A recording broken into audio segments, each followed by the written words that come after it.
గారు ప్రస్తుతం శశికళ ముఖ్యమంత్రి కావాలి అన్న వాళ్ళు ఎట్లా ఉన్నారో వద్దు అని విమర్శిస్తున్న వాళ్ళు కూడా ఉన్నారు. అదే పార్టీకి సంబంధించి ముఖ్యంగా ప్రజల నుంచి కూడా విమర్శలు వస్తున్నట్టుగా కనబడుతోంది. ఇక్కడ సమస్య ఏంటంటే సరే కాన్స్టిట్యూషన్ ప్రకారం ఆమెని ఆమోదించాలా లేదా అనేది గవర్నర్ చేతిలో ఉన్న అంశం. కానీ నైతికంగా ఆలోచించాల్సి వస్తే శశికళ ముఖ్యమంత్రిగా అర్హురాలా కాదా? నేను నైతికత అంటే నేను ఇందాక చెప్పాను. నైతికత మన రాజకీయ పార్టీలు నడుస్తున్న తీరులోనే ఫస్టే చెప్పాను. జయలలిత గారు 2-3 సందర్భాలు పార్టీ అధ్యక్షురాలు, పార్టీ ప్రధానంగా ఆమెను చూసి ఓటు పడే పరిస్థితి అక్కడ ఉన్నది. ఎందుకంటే లీడర్లు ఎవరు కూడా ఎస్టాబ్లిష్ కాకుండానే 4-5 సార్లకు ఒకసారి మార్చేసే సాంప్రదాయం అక్కడ కొనసాగుతూ ఉంది. ఎప్పుడు కూడా ఎదురు తిరిగి మాట్లాడే అలవాటు బహిరంగంగా మాట్లాడదలుచుకుంటే బయటకు వచ్చేయాలి. బయటకు వచ్చేస్తే మళ్ళీ వేరే పార్టీలో కూడా చేరను. అక్కడ చాలా విచిత్రమైన పరిస్థితి. మీకు వెరీ వెరీ నామినల్ డిఎంకేలోంచి ఏఐడిఎంకేలోకి ఏఐడిఎంకి మన దగ్గర కప్పదాట్లాగా ఆ పార్టీ నుంచి ఇది లేదు అసలు. అక్కడ ఎందుకో ప్రజల్లో కూడా ఇక 2 కంప్లీట్ వర్గాలుగా పెళ్లిళ్ళకి కూడా వెళ్ళరు. స్థానికంగా ఒక నియోజకవర్గంలో అవతల ఎమ్మెల్యే ఇంట్లో పెళ్లి అయితే కూడా వీళ్ళు వెళ్ళరు. అలాగే ముఖ్యమంత్రి ప్రమాణ స్వీకారానికి కూడా ఫస్ట్ టైం మొన్న స్టాలిన్ జయలలిత గారి ప్రమాణ స్వీకారానికి వెళ్ళాడు. అంతకుముందు మీరు చూస్తే కరుణానిధి గారి ప్రమాణ స్వీకారానికి జయలలిత గారి ప్రమాణ స్వీకారానికి వచ్చేవాళ్ళు కాదు. సో ఆ రకమైన పార్టీల పరంగా ఆ రకమైన రేవలి విత్ ఇన్ ద పార్టీనేమో విపరీతమైనటువంటి వ్యక్తి స్వామ్యం, దాసోహం అనేటువంటి దయనీయమైన పరిస్థితిలో పార్టీ ఉన్నమాట వాస్తవం. అది ఖచ్చితంగా ఒక పార్టీ నడిపే పద్ధతి కాదు. కానీ అలా నడిచిన పార్టీని చూసి జనం ఓటేసినప్పుడు ఆ అధినాయకురాలి అభీష్టం ఏముందన్నది మనం పరిగణలోకి తీసుకోవాలి. అంతకుమించి వేరే ఛాన్స్ లేదు. మ్యాండేటు జయలలిత గారికి ఇచ్చారు. జయలలిత గారు అకాల మరణం తర్వాత అది ఎవరికి షిఫ్ట్ అవుతుందంటే ఆమె బతికున్నప్పుడు అనేక సందర్భాల్లో పన్నీర్ సెల్వల్ని పెట్టుకున్నారు కాబట్టి ఆమెకి షిఫ్ట్ అవుతుంది. మీరు అడిగిన మోరల్గా అంటే అదే మోరల్గా. రాజ్యాంగ పరంగా అంటారా? రాజ్యాంగ పరంగా గవర్నర్ గారికి కొద్దిగా టైం తీసుకుని ఆయన ఇప్పుడు ఏమని కాకుండా ఇంకొకరిని పెడితే అలా చాలా చోట్ల జరిగింది దేశంలో. మెజారిటీ నా పక్కన ఉన్నారు ఇక్కడ మన రాష్ట్రంలో ఎన్టీఆర్ గారితో సహా, లేకపోతే ఇతర రాష్ట్రాల్లో కానీ దేశంలో చాలా చోట్ల ఆ రోజు నాదెండ్ల భాస్కర్ గారు దించినప్పుడు కానీ చాలా నిన్న కాక మన ఉత్తరాంచల్లో కానీ ఒకటి కాదు అనేక సందర్భాల్లో గవర్నర్లు చాలా చారిత్రహీనమైనటువంటి పాత్ర పోషించిన సందర్భాలు బోల్డ్ ఉన్నాయి. ఆర్టికల్ 356ని దుర్వినియోగం చేసిన సంఘటనలు అనేకం ఉన్నాయి. ఇవాళ అదేమీ కాదు. కాబట్టి బీజేపీ ధైర్యంగా చెప్పుకోవచ్చు వాళ్ళకి అక్కడ బాగా వేయాలనుందా లేదా వేరే చర్చ. కానీ ఖచ్చితంగా గవర్నర్లు జాతీయ ప్రభుత్వం ఏం చెప్తే అదే చేస్తా ఉన్నారు. దానిలో ఏం భిన్నాభిప్రాయం లేదు. ఇవాళ ఈయనకి ఇక్కడ ఒక 4 రోజులు 5 రోజులు లీగల్ ఒపీనియన్ తీసుకోవడానికి రాజ్యాంగం అవకాశం వెసులుబాటు ప్రసాదించింది. రాజ్యాంగ ప్రకారం బీజేపీకి అందులో పాత్ర ఉందా లేదా? బీజేపీకి రాజ్యాంగ పాత్ర లేదు. అయితే మాధవ్ గారు సరే బీజేపీకి లేకపోవచ్చు కానీ మోడీతో జయలలితకి సంబంధించి గతంలో మనం చూసాం. మోడీ రాసిన లేఖను బేస్ చేసుకునే శశికళని పోయస్ గార్డెన్ నుంచి పంపించింది జయలలిత అన్నది ముఖ్యమైన అంశం. జయలలిత అనారోగ్యంతో ఉన్నప్పుడు అపోలో ఆసుపత్రిలో ట్రీట్మెంట్ జరుగుతున్న సందర్భం నుంచి కూడా పన్నీర్ సెల్వం వైపు మాత్రమే బీజేపీ నాయకులు కానీ లేదా వెంకయ్య నాయుడు దగ్గర నుంచి మోడీ వరకు అందరూ అటువైపు మద్దతు పలుకుతూ ఉన్నారన్నది ఒక అంశం. శశికళ విషయంలో ఎక్కడ కూడా శశికళకు సంబంధించి ఆమెను అవాయిడ్ చేయడానికే బీజేపీ నాయకులు ప్రయత్నిస్తున్నారనేది దాదాపుగా వార్తా కథనాలు వచ్చిన అంశమే. ఇప్పుడు శశికళ ముఖ్యమంత్రి కావడం బీజేపీ నాయకులకి లేదా కేంద్ర ప్రభుత్వానికి ఇష్టం లేదు అనే ఒక మాట గురించి మీరేం చెప్తారు? ఇప్పుడు అంతకు ముందు హాస్పిటల్లో ఉన్నప్పుడు పన్నీర్ సెల్వం గారితోనే మాట్లాడారు అంటే డెఫినెట్గా కేంద్ర ప్రభుత్వం ఆ రాష్ట్ర ప్రభుత్వానికి సంబంధించిన ముఖ్యమంత్రితోనే మాట్లాడతారు. మిగతా వాళ్ళతో మాట్లాడలేదు అని దాన్ని ఎత్తి చూపించడం అనేది I don't think it is correct. Obviously central government వాళ్ళు ఎవరైనా రిప్రజెంటేటివ్స్ వచ్చి ఆ రాష్ట్రంలో పరిస్థితి ఏంటి, అక్కడ ఆల్రెడీ ఉన్న ముఖ్యమంత్రి అంటే కాదండి అంటే he was already caretaking CM earlier. So obviously next ఎవరితో మాట్లాడతారు అంటే నెక్స్ట్ ఆయనతోనే మాట్లాడతారు. అక్కడ ఆల్రెడీ ముఖ్యమంత్రి బాగాలేదు, షీజ్ ఇన్ ద హాస్పిటల్ అనేది ఆబ్వియస్లీ ఆయనతోనే మాట్లాడతారు. ఒకటి పాయింట్ నెంబర్ 1. దానికి ఆవిడతో మాట్లాడలేదు ఇంకొకరితో మాట్లాడలేదు అనేది I don't think that is a point of concern at all. రెండోది ఇవాళ శశికళని ముఖ్యమంత్రి చేయటం మాకు ఇష్టం లేదు బీజేపీ. 1 మినిట్ మేడం ప్రస్తుతం మనతో ఈ అంశానికి సంబంధించి ఇప్పుడు సుప్రీంకోర్టులో పిల్ వేసిన సెంథిల్ ఆర్ముగన్ తరపు న్యాయవాది జిఎస్ మణి గారు మనకు ఫోన్ లైన్ లో అందుబాటులోకి వచ్చారు. సుప్రీంకోర్టు న్యాయవాది జిఎస్ మణి గారితో మాట్లాడదాం. Namaskar Maniji. Maniji, so how you are going to fight against Shashikala and why you want to fight against Shashikala? Why you don't want to be Chief Minister for Tamil Nadu? See, first of all, the people of Tamil Nadu, entire Tamil people in the world, they are not willing to elect the Shashikala as the Chief Minister of Tamil Nadu because there is a problem among the people. The people believe that because not properly the treatment done for Jayalalitha. These are the public view. Apart from these, see the constitutional provision is very seriously misused by these people in power who are corrupt, having a criminal background. People in power, in politics, they misuse the constitutional scheme and power, this provision.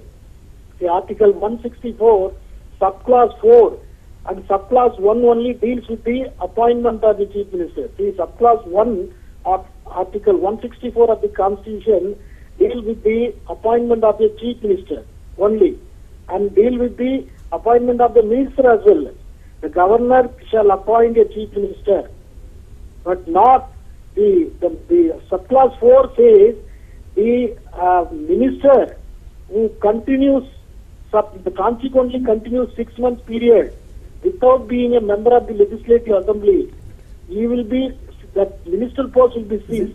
This is what the constitutional provision says. No, she's, But as per the that constitution, she is elected as legislative party leader, and then she is a party general secretary too, and she has every right to become a chief minister. Why? That is what I want. That is what we want, a judgment, a clear judgment from the Honorable Supreme Court. See, the constitutional provision directly not specify that a person who is not a member of the Legislative Assembly can be appointed as a chief minister of a state.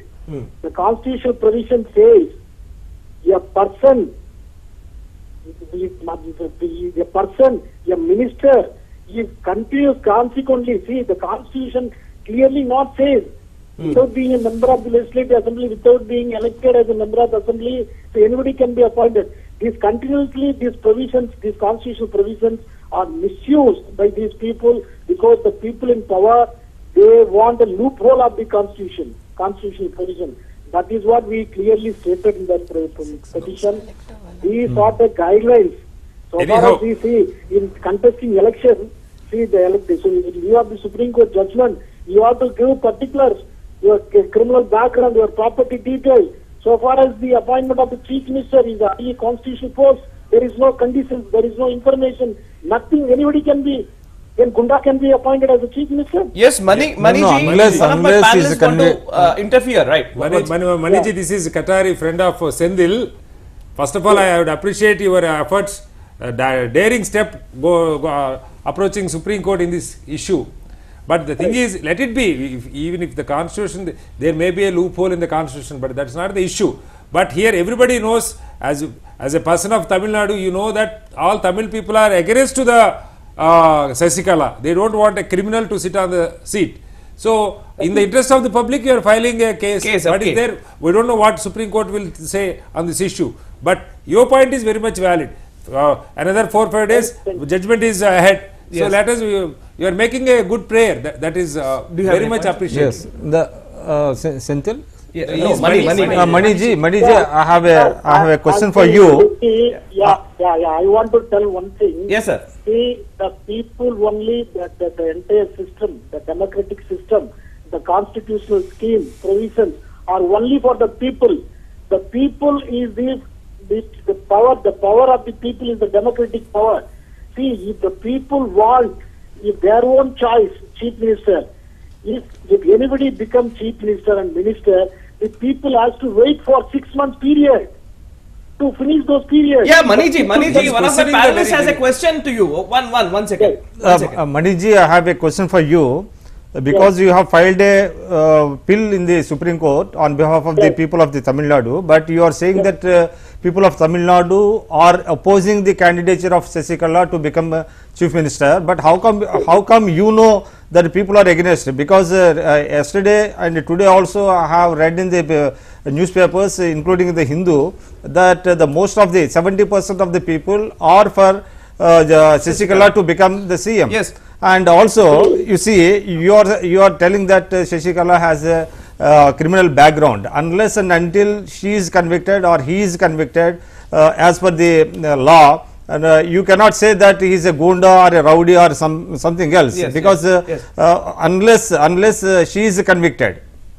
See, what do you say? See, the disqualification. See, if once a person convicted in a case, criminal case, especially in a disproportionate asset case, Automatically with the help of the disqualified. former chief Automatically minister. they'll Okay. Automatically, that we have to Let me abide. tell. Yes. The person has been convicted. The person immediately suffers disqualification. See, once disqualification is there, unless the Supreme Court finally says, no, you are nowhere in the disqualification, your acquittal is confirmed, your conviction is set aside, unless the Supreme Court says, the Supreme Court judgment is waiting, how the people can be appointed in this manner? No person is there in this country to hold such post. Yes, thank you. It is very unfortunate. Yes. Thank you very much, Maniji, for participating in the debate. All the way from Delhi, you have participated through phone line. Thank you very much. Sir ఇప్పుడు ఇక్కడ నేను మణి గారు ఒకటే చెప్తున్నారు చెప్తున్నాను, కాబట్టి hours is a representative democracy అండి. కరెక్టే. రిప్రజెంటేటివ్ డెమోక్రసీలో ప్రజలు ఎవరు ముఖ్యమంత్రిని ఎన్నుకోరు. ఇందాక కూడా ఏంటంటే పార్టీ సింబల్ నాయకుడు బట్టి ఎన్నుకోవచ్చు అది. బట్ కానీ ఇక్కడ రిప్రజెంటేటివ్ డెమోక్రసీలో ఎవరైతే అంటే మనం ఎమ్మెల్యేలు ఎన్నుకుంటాం, ఎమ్మెల్యేలు ఇంటర్న్ ముఖ్యమంత్రిని ఎన్నుకుంటారు. ఇటువంటిది ఎప్పుడన్నా జరిగినప్పుడు, నాయకుడిని దించేసినప్పుడు లేకపోతే వాళ్ళు చనిపోయినప్పుడు, అప్పుడు వేరే వ్యక్తుల్ని పెట్టుకునేటువంటి సంప్రదాయం మనకున్నది. అంతే తప్ప ప్రజలకి వీళ్ళు అవసరం లేదు కాబట్టి వీళ్ళు కాదు. ఒకటి నేను అనేది ఏంటంటే సార్, ఇప్పుడు సరే ఆ అవకాశం ప్రజలకు లేకపోవచ్చు, ఎమ్మెల్యేలే ముఖ్యమంత్రిని ఎన్నుకుంటారు. ఓకే, ఐ అండర్స్టాండ్, కాన్స్టిట్యూషన్ ప్రకారం అదే. కాకపోతే ఇదే శశికళ హస్బెండ్ నటరాజనే ఒక 10-15 రోజుల క్రితం, ఆల్మోస్ట్ 1 month బ్యాక్ అనుకుంటా, January 17th ఆ టైంలో ఆయన చెప్పిన అంశమే ఇది. పన్నీర్ సెల్వన్ చాలా బాగా పనిచేస్తూ ఉన్నారు, ఇప్పుడు అసలు ముఖ్యమంత్రి మార్పు అనేది అవసరం లేదు, ఇదేదో బీజేపీ నాయకులు సాఫ్రాన్ ఫోర్సెస్ అని ఆయన యూజ్ చేశాడు, కాషాయ వర్గాలు మాత్రమే పనిచేస్తున్నాయి ఈ అంశం పట్ల అనేది ఆయన చెప్పిన మాట. నెల రోజుల లోపల ఇంత మార్పు ఎలా వస్తుంది అంటే ఒక కుట్రేదో జరుగుతోందన్న కోణంలో ప్రజలు కూడా భావించే అవకాశాలు ఉంటాయి. డెఫినెట్ గా అక్కడ ఏం జరిగింది అంటే ఆమె కొంతకాలం వెయిట్ చేయాలండి.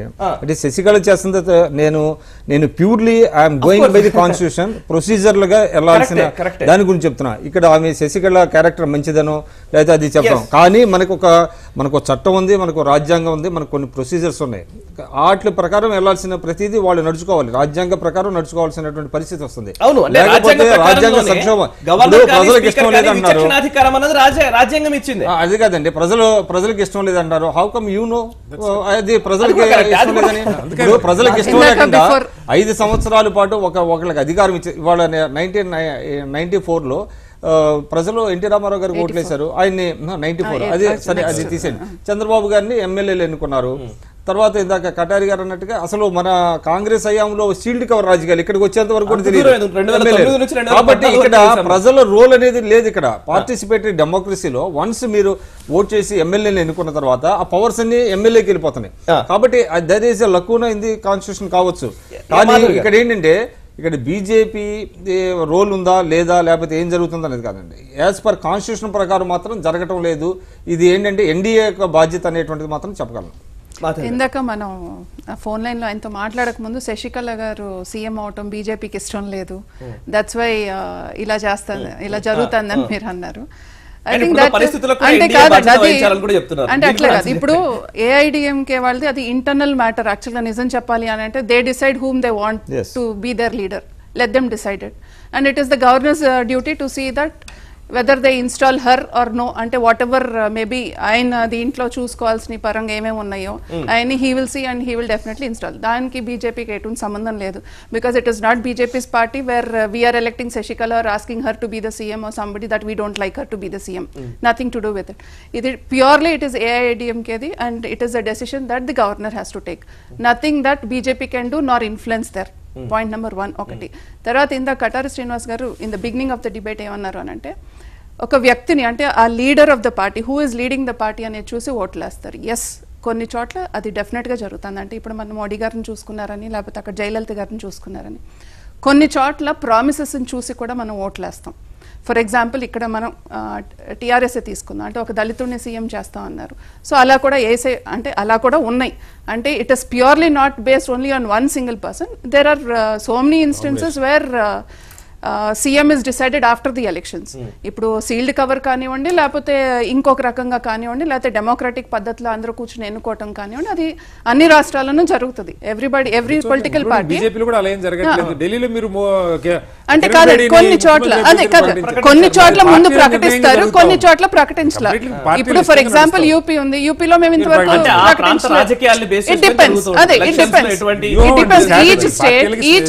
Each state has got a different ఇది, అంటే that cannot be applied through out the country, it can't be the same. ఒకటి. తర్వాత ఇంకొకటి, గవర్నర్ గారు ఏది చేసినది బీజేపీ ఇన్ఫ్లుయెన్స్ చేస్తుంది. Not at all. How can BJP influence the governor అండి?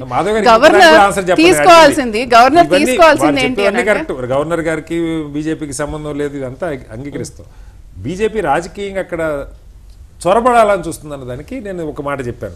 వెంకయ్యనాయుడు గారు ఆ రోజంతా అక్కడ నిలబడి, ఆయన వాళ్ళ పార్టీ కార్యకర్త కాదు, జయలలిత గారు సెంటర్ నుంచి ఒక కేంద్ర మంత్రి వచ్చారండి. ఎందుకు వచ్చారు? అక్కడ సీఎం చనిపోయారు. డెఫినెట్ గా ప్రజల్లో మీకు తెలుసు, ఆవిడ జైలుకి వెళ్తేనే ఎన్ని గొడవలు జరిగినాయో మీకు తెలుసు. ఇవాళ చనిపోయిందంటే అక్కడ డెఫినెట్ గా లా అండ్ ఆర్డర్ ఎలా ఉంటుందో ఏంటో అనే ఒక భయం ఉంటుంది. డెఫినెట్ గా ఆబ్వియస్లీ అక్కడ ఉండటంలో తప్పులేదే. ప్రతిదీ రాజకీయ కోణంలో చూడాలి అనేది కాదండి. ప్రతిదీ రాజకీయ కోణంలో చూసి ప్రతిదీ రాజకీయ స్పెషల్ అదే అంటున్నా. వాళ్ళు అనుకున్న దానికి ఇప్పుడు ఎవరో ఎన్నో ఊహించుకుంటారండి. వాళ్ళు అనుకున్న దానికి నేను ఇక్కడ జ్యోతిష్కురాలని కాదు, వాళ్ళకి చెప్పడానికి ఏమవుతుందో ఏంటో అనేది. కానీ జరిగింది ఏంటి అని అంటే, అక్కడ ఆబ్వియస్లీ సెంటర్ నుంచి ఒక మినిస్టర్ వచ్చారు to look in to it. అంటే ఏంటి అంటే అక్కడ ఏమీ జరగకుండా, అంటే ఏమీ అఘాయిత్యాలు జరగకుండా, ఏమి ఇది జరగకుండా, to see that it is proper law and order proper గా ఉండాలి, శాంతియుతంగా ఉండాలి అనేది. సో ఆబ్వియస్లీ అండి, ఒక్కొక్క స్టేట్ కి ఒక్కొక్కరు వెళ్తారు, ఏదైనా ఉంటే డెఫినెట్ గా మీరు వెళ్ళండి చూసుకోండి అని చెప్తారు. దాంట్లో తప్పేం లేదు. అటెండ్ కావటం వేరండి, లా అండ్ ఆర్డర్ చూసుకోవటం వేరు. అంత్యక్రియలు పూర్తయ్యేదాకా స్టార్టింగ్ మినిట్ నుంచి ఎండింగ్ మినిట్ దాకా అక్కడే యాజ్ ఇఫ్ ఆ పార్టీ ముఖ్యమైన నాయకుడు. ఇప్పుడు అక్కడ ఎవరు నిలబడ్డారు? శశికళ, పన్నీర్ సెల్వం నిలబడ్డారు కీలకంగా. ఇంకెవరు లేరు, వాళ్ళ కుటుంబ సభ్యులు కూడా ఎవరు లేరు. మిగతా జయలలిత కుటుంబ సభ్యులు ఎవరైనా పెద్ద దగ్గర కూడా రానివ్వలేదు. వీళ్ళిద్దరే నిలబడ్డారు. వీళ్ళిద్దరి పక్కన వెంకయ్యనాయుడు గారు ఏదో అంటే వాళ్ళ పార్టీ నాయకులు ఎలా ఉందంటే వచ్చినా తప్పే రాకపోయినా తప్పంటే ఇప్పుడు మరి రాహుల్ గాంధీ గారు కూడా వచ్చారు, కూర్చున్నారు, నవ్వుకున్నారు, వెళ్ళారు.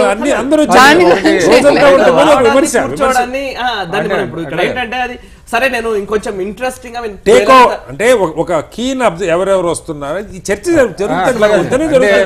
అంటే ఆ రోజు వెంకయ్యనాయుడు గారు వెళ్ళటం మాత్రం అక్కడ రాష్ట్రంలో శాంతి భద్రతలు ఒక ఇది వస్తుంది, అంటే అక్కడ రాజకీయ పరమైనటువంటి ఇది ఇన్స్టెబిలిటీ కానివ్వండి వచ్చి ప్రజల్లో ఒక ఇది వస్తుందని చెప్పేసి సెంటర్ నుంచి వెళ్ళాడు. అప్పటికే పన్నీర్సెల్వం ముఖ్యమంత్రి డిక్లేర్ కూడా చేశారు. వెళ్ళారు. అక్కడ ఏంటంటే బీజేపీ అక్కడ పొలిటికల్ స్పేస్ గెయిన్ చేయడానికి, ఇన్ కేసు ఎనీ రాష్ట్రంలో గెయిన్ చేయడానికి ఎవరూ అభ్యంతరం పెట్టాల్సిన అవసరం లేదు. బట్ గివెన్ ది సిచ్యువేషన్, మనం కనుక అంతకుముందు జయలలిత గారు టెన్యూర్లో బీజేపీకి ఆమెకున్న సంబంధాలు కనుక చూస్తే డెఫినెట్గా మన సౌత్ మొత్తం అన్ని రాష్ట్రాల్లో తమిళనాడు యొక్క స్వయం ప్రతిపత్తిని నేషనల్ పాలిటిక్స్లో కాపాడుకోవడానికి జయలలిత గారు చేసినటువంటి కృషి చాలా ముఖ్యమైనదండి. అంటే మన చంద్రబాబు నాయుడు గారి కంటే మిగతా రాష్ట్రాల ముఖ్యమంత్రుల కంటే కూడా ఆమె చేసినటువంటిది, ముఖ్యంగా జిఎస్టీ బిల్ విషయంలో కానివ్వండి. అంటే ఇక్కడ ఒక ఇది ఉన్నది, అంటే మనది సమాఖ్య వ్యవస్థ ఇది, దాంట్లో ఫిస్కల్ ఇది కూడా ఉంటుందన్నమాట. అంటే మన రాష్ట్రాలకు వచ్చేటువంటి హక్కులు, పన్నులు కానివ్వండి, ట్యాక్సేషన్ కానివ్వండి, వీటన్నిటిలో ఆమె అభ్యంతరం పెట్టింది. జిఎస్టీ విషయంలో చాలా ఆమె వాళ్ళ దీంట్లో దానివల్ల ఏమవుతుందంటే మీరు ఫ్రెండ్లీగా ఉండండి, ఫ్రెండ్లీగా అంటే వాళ్ళు ఏమీ కలిసి పోటీ చేయలేదు, అయినప్పటికీ కూడా కేంద్రంతో సభ్యమైనటువంటి సరే సార్ కరెక్ట్ మీరు చెప్పిన అంశం చాలా క్లియర్ నిజంగా. ఎందుకంటే తమిళనాడుకు సంబంధించి సరే సౌత్ ఇండియాకి సంబంధించిన ఐడెంటిటీ విషయంలో కావచ్చు, అన్ని విషయాల్లో కావచ్చు, పోరాటం చేసిన పాత్ర మాత్రం జయలలితకు దక్కుతుందని చెప్తున్న అంశం. ఇక్కడ జయలలిత తర్వాత ఈ 2 నెలల కాలంలోనే అక్కడ తమిళనాడులో కూడా అనేక సమస్యలు వచ్చిన పరిస్థితి ఉంది. రైతుల ఆత్మహత్యలు, డ్రాట్ వల్ల రైతుల ఆత్మహత్యలు తీవ్ర స్థాయిలో ఉన్నాయన్నది ఎన్హెచ్ఆర్డీ చెప్పిన అంశం. అది కాకుండా ఆయిల్ స్పిల్ అనేది చాలా పెద్ద అంశంగా ఇప్పుడు కనబడుతుంది. అక్కడ కొన్ని రాజకీయంగా లేదా ప్రజలకు ఇబ్బందులు ఉన్న అంశాల పట్ల కంటే కూడా ఒక ముఖ్యమంత్రి మార్పు అనే అంశము, లేకపోతే వ్యక్తి స్వామ్యం అనే అంశం, ఈ 2 గురించి ఎక్కువ చర్చ జరుగుతున్న సందర్భంలో కొంత ఒక విశ్లేషకులుగా నిజంగా చర్చించాల్సిన సందర్భం పన్నీర్ లేదంటారా? సెల్వం గారి యొక్క పరిపాలన సరిగా లేదనేటువంటిది అందరికీ తెలిసిపోయింది. ఆ. అంటే ఆయన బాగుందని అంటున్నారండి. పరిపాలన బాగానే ఉంది, కానీ సమస్యల గురించి ఇంకా పరిపాలన మీద దృష్టి సారించే అవకాశం కల్పించట్లేదు అన్నది ఒక సమస్య. పరిపాలన మీద ఆయన పట్టు సాధించినటువంటి పరిస్థితి ఎక్కడ లేదు, గతంలో లేదు, మొన్న 2 నెలల్లో కూడా 2 నెలల్లో ఎలా వస్తుంది అంటే కాదు. ఉన్న పరిస్థితిలో శశికళ గారు ఏమైనా అపారమైన అనుభవజ్ఞురాలా? ఆమె గురించి అసలు డ్రా ది కంపారిజన్ అండి. అంటే అక్కడ తమిళ ప్రజల్లో కూడా వాళ్ళకి ఏమైందంటే ఇవాళ మనం జల్లికట్టు కూడా ఇందులో ఒక అంతర్భాగం. ఎందుకంటే తమిళ ప్రైడ్ ఎవరైతే ప్రొటెక్ట్ చేస్తారు అంటే జయలలిత గారి తర్వాత ఎవరు తమిళ ప్రైడ్ ని ప్రొటెక్ట్ చేస్తారో, తమిళ ఇంట్రెస్ట్ అంటే స్టేట్ ఇంట్రెస్ట్ ఎవరు ప్రొటెక్ట్ చేస్తారు అనేటువంటిది తమిళ ప్రజల్లో కూడా ఉంది. అందువల్లనే మీకు పాయింట్ కూడా అదే సార్, సమస్యల పరిష్కారం కంటే కూడా ఒక వ్యక్తి పట్ల లేకపోతే ప్రైడ్ అనే అంశాన్ని బేస్ చేసుకుని ఇప్పుడు జయలలిత తమిళుల ఆత్మాభిమానం వేరు, ఫెడరల్ స్ఫూర్తి ఖచ్చితంగా ఉండి తీరవలసిన దానిలో ఎవరు భిన్నాభిప్రాయం చెప్పట్ల. ఈవెన్ పన్నీర్ సెల్వం ఇష్యూలో చేసిన దానిలో కూడా జల్లికట్టు విషయం తీసుకుంటే మీరు చెప్పినట్టు కీలకమైన సమస్యలు చాలా ఉన్నా కూడా పెద్దగా కేంద్ర నాయకత్వం జల్లికట్టు విషయంలో ఆయన రిజల్ట్ తీసుకురాగలిగాడు. దాన్ని కూడా దుష్ప్రచారం చేస్తా ఉన్నారు. అక్కడ ఏం చేశారు, జయలలిత అయితే ఢిల్లీ వెళ్ళేది కాదు, వాళ్ళని ఇక్కడికి రప్పించేది, ఇక్కడ కూర్చొని ఇది జరుగుతుందండి. శశికళ వర్గం చేసిన ప్రచారం ఏంటంటే అక్కడ కూర్చొని ఈయన పరిగెత్తా ఢిల్లీగా, మనకి ఎప్పుడు ఆ కల్చర్ లేదు, ఇక్కడికే రప్పించేవాళ్ళం. అంటే జల్లికట్టు మీద ఆ రాష్ట్ర ప్రైడ్ కాదండి ఖచ్చితంగా అది. వీటిని మనం ఖండించి తీరవలసిందే. నేను మళ్ళీ డిబేట్ కాకూడదు. కానీ ఇవాళ చంద్రబాబు గారు విచిత్రమైన ప్రకటన చేశారు, పత్రికల్లో వచ్చింది, నిజమో కాదు నాకు తెలియదు. సుప్రీంకోర్టు కోడి పందాలు జరగకూడదన్నా నేను పోలీసులు చూసి చూడనట్టు వ్యవహరించమన్నాను. ఏంటిది? సుప్రీంకోర్టు ఒక తీర్పు ఇస్తే దాన్ని అమలు చేయాల్సిన బాధ్యత రాష్ట్ర ప్రభుత్వం. దానిలో అంటే తమిళనాడులో కీలకంగా అతనికి చనిపోయిన బాధలో రాష్ట్రం అంతా ఉంది. ఆయన ఈ లా అండ్ ఆర్డర్ ప్రాబ్లం రాలా, జల్లికట్టు లాంటి పెద్ద ఇష్యూ ఎవరు కదిలిచ్చినా లక్షల మంది వచ్చినా కూడా శాంతియుతంగానే దాన్ని సర్దుమణిగి సమర్థవంతంగానే దాన్ని ట్యాకిల్ చేయగలిగాడు. ఢిల్లీ వెళ్ళాడా, ఏం చేశాడు అనవసరం, పెద్ద వచ్చిన ఉపద్రవం ఏమి లేదు. ఆయన మార్చడానికి మీరు చెప్పినట్టుగా ఫెయిల్యూర్ అయితే కారణం కాదు.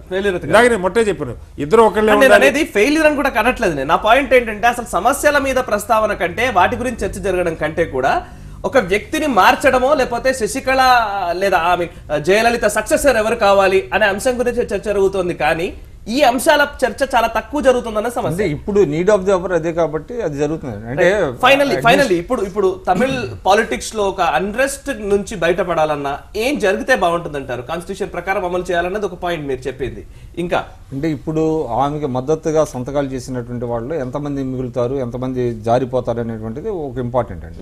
ఇప్పుడు ఏంటంటే మీడియాలో కొంత క్రియేట్ అవుతున్నది, ప్రజల్లో సోషల్ మీడియాలో అట్లాంటి పిల్స్ అవన్నీ పక్కన పెడితే గవర్నర్ గారు ఎంత వెయిట్ చేస్తారు, తర్వాత సుప్రీంకోర్టు తీర్పు ఎలా ఉంటుంది, ఈ లోపు చేస్తారా, ఆమె కన్విక్ట్ అవుతుందా, కన్విక్ట్ అయితే అసలు గొడవే ఉండదు, అది క్వశ్చన్ లేదు. తర్వాత మళ్ళీ వాళ్ళ ఇంటర్నల్ పార్టీ వ్యవహారం అదంతా పోతుంది. కాకపోతే ఏంటంటే ఇక్కడ ఉన్న పరిస్థితుల్లో ఒక కాన్స్టిట్యూషన్ మెకానిజం అనేటువంటి దాని మీద అక్కడ పాటించాల్సిన అవసరం ఉంది. గవర్నర్ గారు కానివ్వండి, కేంద్ర ప్రభుత్వం కానివ్వండి, ఏదైనా కూడా తమిళనాడు విషయంలో ఆ కాన్స్టిట్యూషన్ మెకానిజంకు దూరంగా వెళ్ళి ఏదైనా చేస్తే రేపొద్దున they set A bad president అవుతుంది.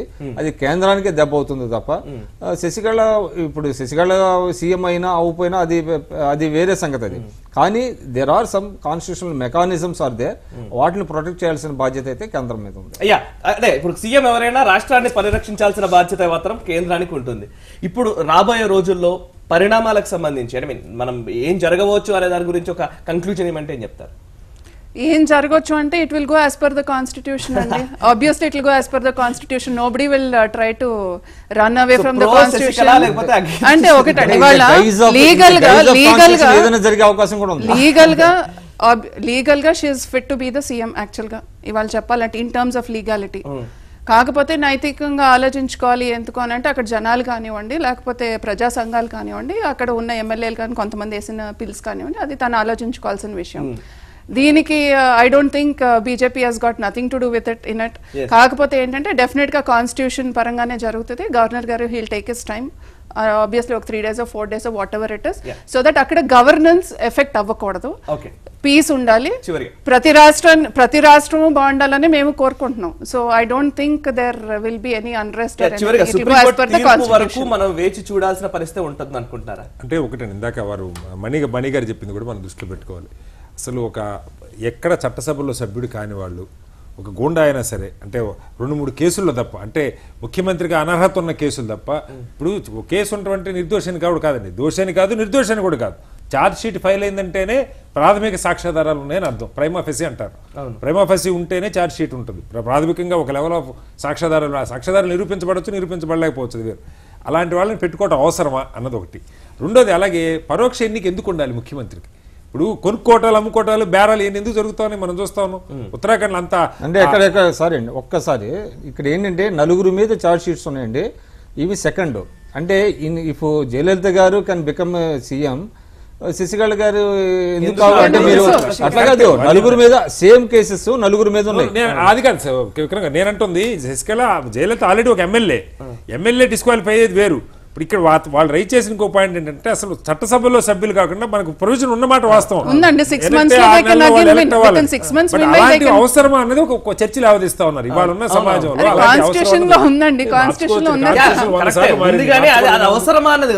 రెండోది అసలు ముఖ్యమంత్రి ఎన్నిక ఈ రకంగా ఎందుకు ఉండాలి? ఎమ్మెల్యేల చేతుల్లో బందీలు ఎందుకు అయిపోవాలి? రాష్ట్రాల్లో కొన్ని చోట్ల ఎమ్మెల్యేలు ఎట్లా ఆడిస్తే అట్లా 5-6 ముఖ్యమంత్రులు మార్చాల్సిన పరిస్థితులు ఎందుకు వస్తూ ఉంది? లేదు ఎమ్మెల్యేలు బానిసలు ఎందుకు అవ్వాలి? రెండు కూడా తప్పే. ఎమ్మెల్యేల చేతుల్లో ముఖ్యమంత్రి 4 ఎమ్మెల్యేలు వెళ్ళిపోతే నా పదవి పోతున్న పరిస్థితి ఉండకూడదు. అలాగే ఎమ్మెల్యేలు ముఖ్యమంత్రికి సాష్టాంగ నమస్కారం చేసే పరిస్థితి ఉండకూడదు. ఈ బ్యాలెన్స్ రావాలంటే ఈ బ్యాలెన్స్ రావాలంటే ఎగ్జిక్యూషన్ ని మీకు దీని నుంచి లెజిస్లేచర్ సపరేట్ చేయాలి. ఎమ్మెల్యేలు ప్రజలు ఓటేసి అనుకుంటారు డైరెక్ట్ గా, ముఖ్యమంత్రికి డైరెక్ట్ ఎలక్షన్ ఉండాలి. అప్పుడు ఒక పర్సనాలిటీ జయలలిత